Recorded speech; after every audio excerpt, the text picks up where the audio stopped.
Hello students, पिछले class में हम क्या कर रहे थे, क्वेश्चन कर रहे थे बेस्ड ऑन सेंटर ऑफ मास। ठीक है, हमने देखा था ये वाला क्वेश्चन मैंने आपको दिया था, इसमें थोड़ा करवा दिया था मैंने पूरा लगभग। इसमें मैंने कुछ कैलकुलेशन आप लोगों को करने के लिए दी थी, आई होप आपने कर ली होगी। पाइथागोरस थ्योरम लगाने के लिए बोला था, है ना। एक बार मैं थोड़ा सा बता देती हूँ कि इसमें एक इक्विलेटरल ट्राइंगल था जिसकी तीनों साइड्स इक्वल है ना। उसके कॉर्नर्स पर है, उसके वर्टिसेस पर क्या रखे हुए हैं, तीन अलग अलग मासेज रखे हुए हैं, एक 100 ग्राम, एक 150 ग्राम और एक 200 ग्राम के अलग अलग मासेज रखे हुए हैं। ठीक है, डिस्क्रीट सिस्टम हो गया हमारा, क्योंकि बटा हुआ सिस्टम है, कंटिन्यूस नहीं है। अगर मास इस पूरे ट्राइंगल में डिस्ट्रीब्यूट होता ना, तो हम कहते हैं कि इसमें जो सिस्टम है वो कंटिन्यूस सिस्टम है। फिर अपन ऐसे नहीं लिखते, फिर अपन इंटीग्रेशन वाला करते, लेकिन वो आपके सिलेबस में नहीं है, आपके सिलेबस में डिस्क्रीट ही है। ठीक है, वो तो सिर्फ डेरिवेशन है, क्वेश्चंस नहीं आते उस पर बेस्ड आपके। ठीक है, अब देखो होता क्या है कि ये अलग अलग मासेस जो रखे हुए हैं इसके वर्टिसेस पर, तो आपको क्या निकालना है कि इस पूरे सिस्टम का जो सेंटर ऑफ मास होगा, ठीक है, सेंटर ऑफ मास जो होगा उसकी पोजीशन क्या होगी, ये निकालनी है।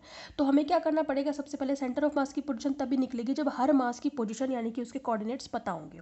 तो मैंने आपसे क्या कहा था कि जो 100 ग्राम वाला है वो तो 0 0 पर रखा हुआ है ना।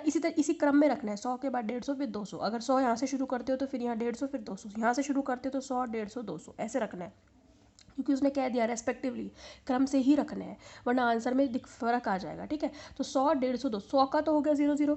जो 150 150 वाला है उसके कोऑर्डिनेट कितने होंगे भाई, एक्स कोऑर्डिनेट तो ये 0.5 ही है, क्योंकि इस ट्राइंगल की साइड ही कितनी है 0.5, और एक्स एक्सेस पर वाई कोऑर्डिनेट 0 होता है। ठीक है, फिर जब ये वाला जो सी वर्टिस है हमारे पास, इस सी वर्टिस की क्या खास बात है कि इसका एक्स कोऑर्डिनेट भी होगा और वाई भी होगा। ठीक है, एक्स तो कितना होगा यहाँ से यहाँ तक की डिस्टेंस, और वाई कितना होगा यहाँ से यहाँ तक की डिस्टेंस, या ओरिजिन से लेकर यहाँ तक की डिस्टेंस। समझ में आ गई बात आपको।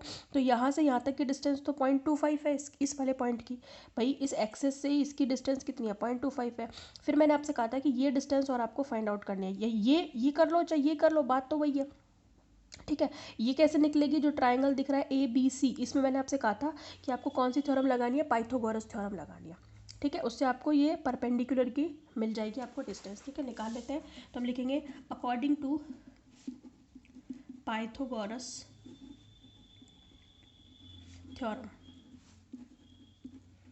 पाइथागोरस थ्योरम से क्या होगा, हम ये जानते हैं ये परपेंडिकुलर है, ये हाइपोटेनस है और ये बेस है। ठीक है, तो कैसे निकालोगे, आपको परपेंडिकुलर की चाहिए डिस्टेंस, परपेंडिकुलर का नाम क्या है BC स्क्वायर।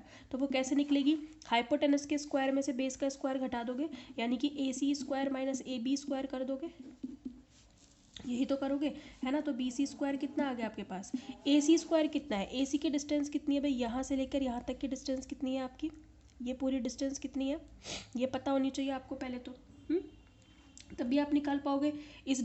इस डिस्टेंस में से आपको ये डिस्टेंस घटानी है। ये डिस्टेंस कितनी है आपकी,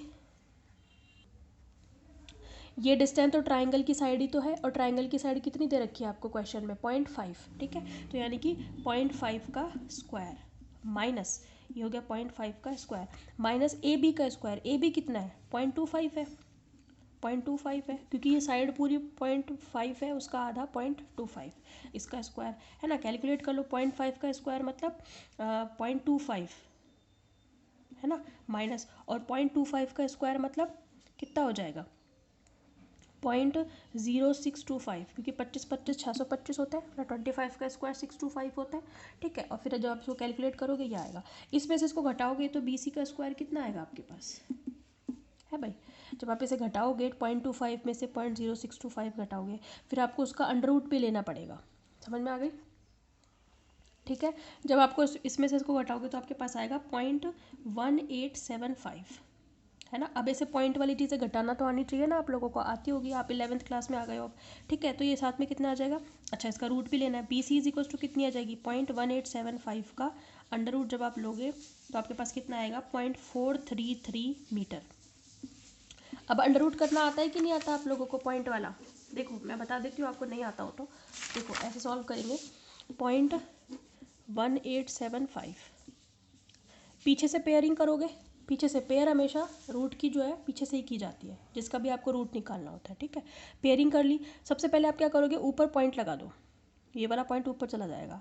अब इसको डिवाइड करना शुरू करो, कितने से करोगे 4 से करोगे, क्योंकि अंडर रूट निकाल रहे हैं अपन, डिवाइड नहीं कर रहे, अंडर रूट निकाल रहे हैं, तो 4 चौके 16। ठीक है, ये हो गया 275, पेयर पूरा पूरा का पूरा नीचे उतरेगा। अब 4 ही हम ऐड कर देंगे तो कितना हो जाएगा 16। अब किससे करो मल्टीप्लाई कि 275 से कम हो, लेकिन ध्यान रखना इसी तरीके से मल्टीप्लाई करना है। 161 एक, 100 फिर 2 से करना है, फिर जो भी आएगा फिर 3 से करना है, इसी तरीके से। ऐसे तो करते हो आप, है ना। तो कितने से करो बताओ, मेरे हिसाब से 2 से आ जाएगा। 2 दूनी 4, 2 छक्की 12, 2 एकम 2 और 1, 2 से भी ज़्यादा आ रहा है, 324 आ रहा है ना। तो एक ही आएगा। ये लो कितना आ गया, कितना आ गया 161। समझ में आ गई बात आपको? ठीक है, एक बार ही जाएगा 0.41 तक ही सही है ना। तो ये 0.41 आएगा, है ना, 0.41 मीटर, 2 डेसिमल तक ही सही है पॉइंट के बाद। ठीक है, ये अपने पास क्या आ गई BC, BC आ गई, यानी कि इसके कोऑर्डिनेट कितने हो गए 0.41। ठीक है, यहाँ से यहाँ तक की डिस्टेंस भी हम लोगों ने निकाल ली। समझ में आ गई बात आपको? अब हमें क्या चाहिए, कैपिटल X और कैपिटल Y, तो उसके लिए वैल्यू रख दो। Therefore capital X is equal to M1 X1 M2 X2। अब तो कैलकुलेट कर लेना आप सीधा सीधा, है ना। मैं आंसर बता देती हूँ। M1 आपको पता ही है 100 है, X1 इसकी M1 जो है ये M1 है, ये M2 है और ये M3 है। इनके कोऑर्डिनेट देखते जाना बस आप। तो M1 है उसका कोऑर्डिनेट कितना है 0, M2 है उसका पहला कोऑर्डिनेट X कोऑर्डिनेट कितना है 0.5, फिर तीसरे का कितना है 2.5। समझ में आ गई? फिर नीचे मासेस का ऐड कर देना। फिर Y के लिए क्या करोगे, M1 उसका Y कोऑर्डिनेट देखोगे 0 है, फिर M2 उसका Y कोऑर्डिनेट 0 है, फिर M3 इसका Y कोऑर्डिनेट 0.41 है और डिवाइड कर देना मासेस से। जब आप कैलकुलेट करोगे ना तो कैलकुलेट कर लेना, आंसर आ जाएगा आपके पास, X भी आ जाएगा और Y भी आ जाएगा, पॉइंट में आ जाएगा आपका। ठीक है, समझ में आ गई बात आपको? इस तरीके से क्वेश्चन जो है वो पूछे जाते हैं। नेक्स्ट हम टॉपिक शुरू कर रहे हैं आपका मोशन ऑफ सेंटर ऑफ मास, यानी कि अभी तक हमारा सेंटर ऑफ मास जो है वो एक जगह पर स्थिर था, लेकिन अब क्या करेगा, वो मूव करेगा। मोशन ऑफ सेंटर ऑफ मास, यानी कि अब जब मूव करेगा तो कितना कितना होगा सेंटर ऑफ मास के मोशन, कोऑर्डिनेट क्या होंगे, वेलोसिटी है तो वेलोसिटी कितनी होगी, ये हम लोग जो है निकालते हैं। समझ में आ गई बात आपको? अच्छा, अब हमें पता है कि जो सिस्टम ऑफ मास है, यानी कि एज वी नो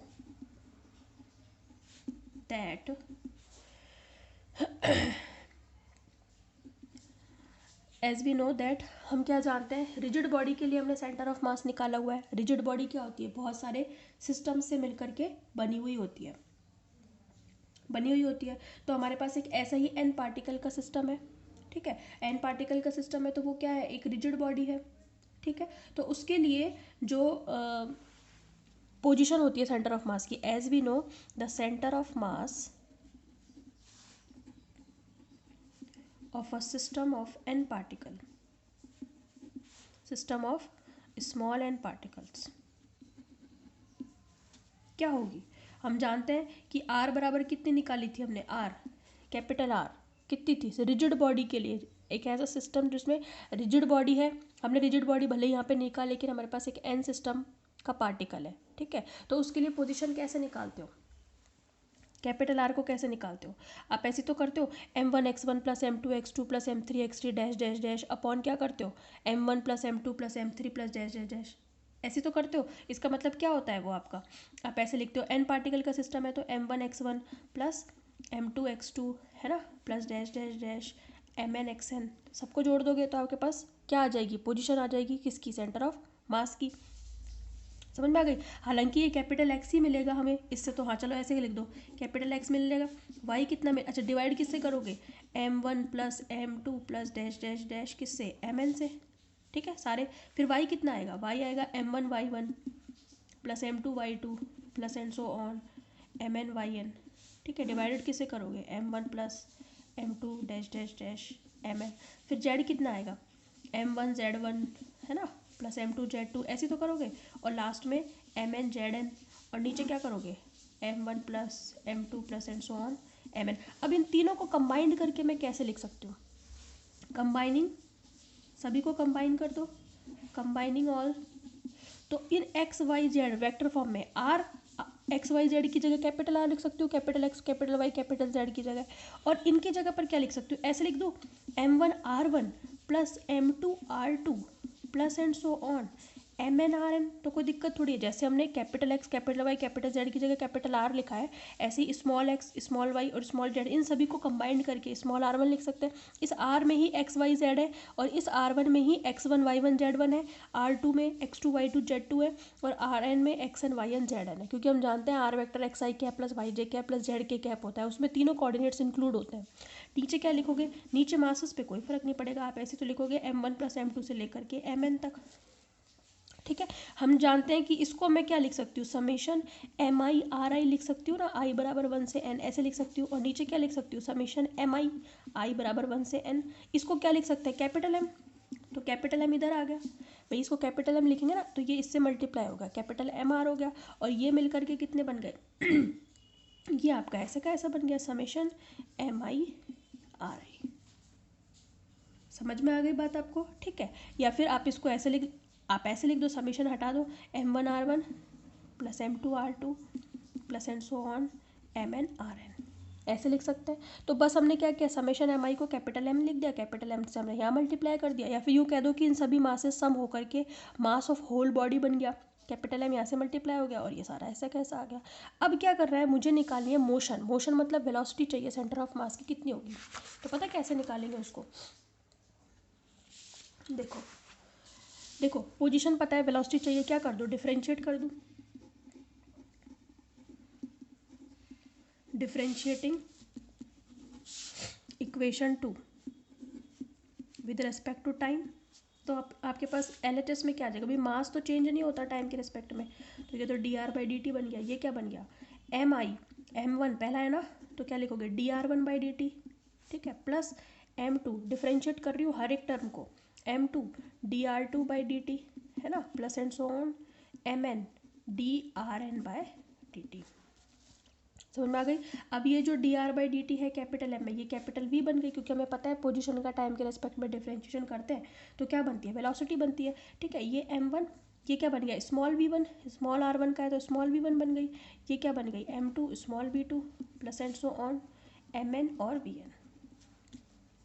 समझ में आ गई बात आपको। तो इस तरीके से हमें यहाँ पे आ गई मेरे पास इक्वेशन नंबर 3।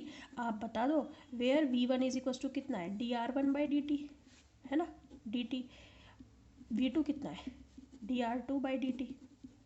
इस तरीके से जो vn है वो क्या है drn/dt। समझ में आ गई, तो ये हमारे पास इक्वेशन आ गई। समझ में आ गई बात। तो ये बता यहाँ पे ये वेलोसिटी जो है v, ये किसकी है, सेंटर ऑफ मास की वेलोसिटी है। समझ में आ गई। तो मासेस तो चेंज नहीं हो रहे विद रेस्पेक्ट टू टाइम, ना तो m1 चेंज हो रहा है ना m2 ना कैपिटल M चेंज हो रहा है, केवल कौन चेंज हो रहा है, वेलोसिटी चेंज हो रही है, मतलब पोजीशन चेंज हो रही है। और पोजीशन जब टाइम के रिस्पेक्ट में चेंज होती है तो उससे क्या मिलती है आपको, वेलोसिटी मिलती है। समझ में आ गई बात। तो आप यहाँ पे बता सकते हो here capital V is equal to velocity of centre of मास।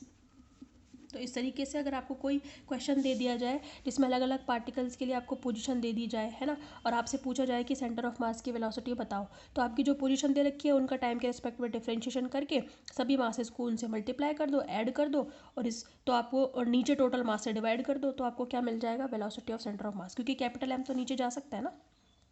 समझ में आ गई बात आपको, ठीक है। तो इस तरीके से आप वेलोसिटी ऑफ सेंटर ऑफ मास निकाल सकते हो।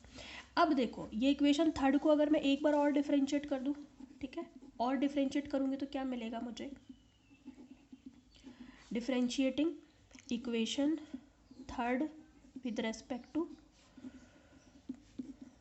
टाइम, तो कितना मिलेगा, इधर LHS में m/dv/dt, इधर क्या मिलेगा m1/dv1/dt, इधर क्या मिलेगा m2/dv2/dt, इधर क्या मिलेगा डैश डैश डैश mn/dvn/dt, है ना, यहाँ पे प्लस लगा दो।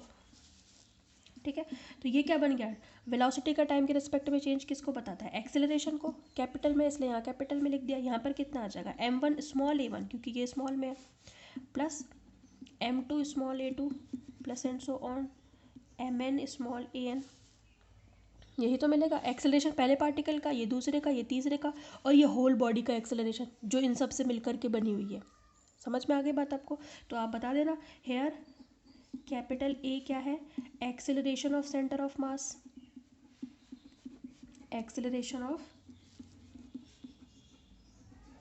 सेंटर ऑफ मास। समझ में आ गई बात आपको? तो इस तरीके से जो है ये आ गए आपके पास इक्वेशन नंबर 4। अब आपको पता होना चाहिए कि मास इनटू एक्सेलरेशन किसको बताता है, फोर्स को बताता है। तो इसका मतलब ये है कि ये भी फोर्स है, यानी कि सारे पार्टिकल पर लगने वाला फोर्स मिलकर आपको टोटल फोर्स बना रहा है। ठीक है, तो आप क्या लिखोगे, सिंस अकॉर्डिंग टू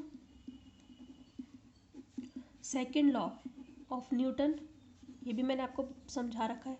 न्यूटन क्या कहता है, सेकेंड लॉ ऑफ न्यूटन आपको, सेकेंड लॉ ऑफ न्यूटन कहता है कि F बराबर m में होता है, यानी कि मास इनटू एक्सेलरेशन जो है वो किसको बताता है, फोर्स को बताता है।